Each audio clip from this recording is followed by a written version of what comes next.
हाँ हेलो। अरे इतना दिन हो गए हो, कहूँ भेंट मुलाकात होई कि ना होई? अरे ना जान, अब ऐसा पॉसिबल ना है, कुल ना हो सकेला। बताओ, इतना इतना तोसे प्यार भइल बा, आज जन बाकी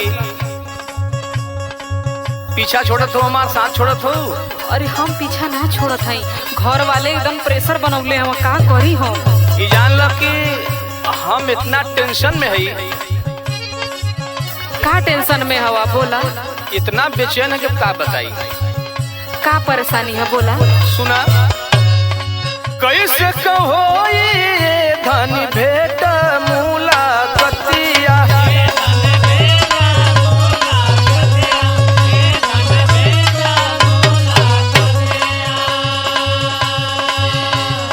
रही रही उठे हमारा, रही रही उठे हमारे दिल में लहरिया।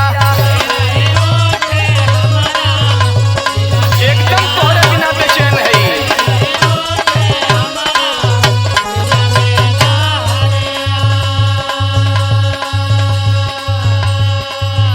अरे अब का बताई, हमरो मनवा एकदम व्याकुले है। अच्छा अच्छा, लेकिन बड़ा मुसीबत से तब फोन मिलल हमके, तो हम फोन कैनी है। अच्छा, नहीं तो फोनो न चलावे देत हम लोगन। इतना बड़ा शासन टाइट बा। हाँ हो, सुना, बतावा। अब नहीं होई राजा हो भेट मुलाकातिया। सुनत हवा ना? हाँ हाँ सुनत है भाई।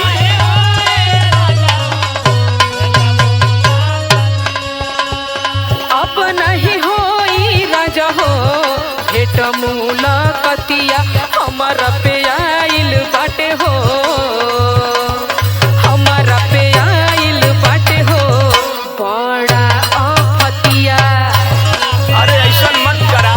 अरे ऐसा नहीं हो, हम तोरे बिना बेचैन रह ना पाई, एकदम समझ ला।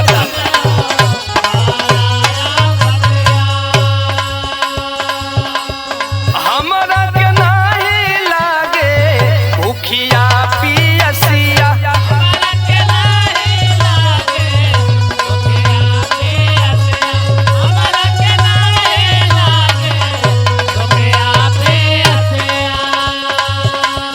निदियो न आवे रानी हो, निदियो न आवे रानी हो, दिनवा या रतिया।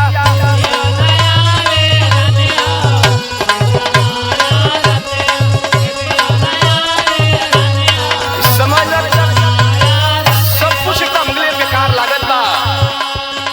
अब हम का बताई, हमार जिंदगी तो जेलों से बदतर भइल बा। देखा कैसा हूँ मौका निकाल के। हमारे भौजी और भैया का तो नजर ऐसे रहले जैसे सीसीटीवी कैमरा, अरे बाप रे बाप। जेहर जाइला ओहर कनेक्ट हो जाला। अच्छा अच्छा, सुना, सुनावा। बाबू माई भौजी भैया रखेले नजरिया।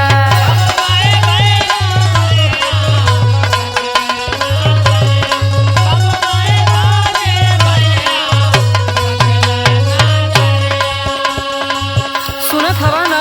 हाँ हाँ सुनत है भाई, बतावा। बाबू माई भैया भौजी रखेले नजरिया, दिहल छोड़ाई राजा हो, दिहल छोड़ाई राजा हो हमरो पढ़ैया।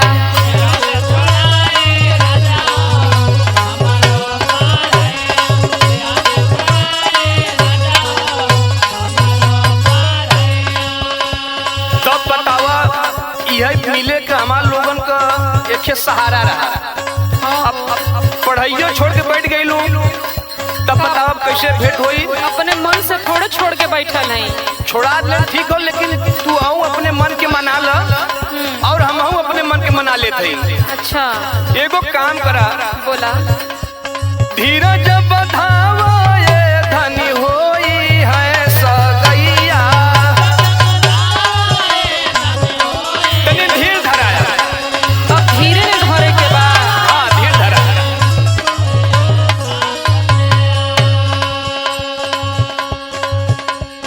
धीरज बधावा ये धनी होई है सगैया। बीजे कभी करी है रानी हो, विजय कभी करी है रानी हो, हमारो अगुवैया तोरे बाबू से भेंट करी है विजय कवि जी। अच्छा हाँ तो तनी जल्दी कह दे हमें।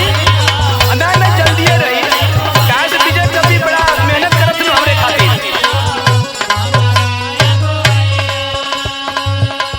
हाँ तो आवे में कह दिया कि देरी मत करी है, जल्द से जल्द आवे। हाँ धीर धरा, सुना पहले सुनावा। कहियल पूरा करब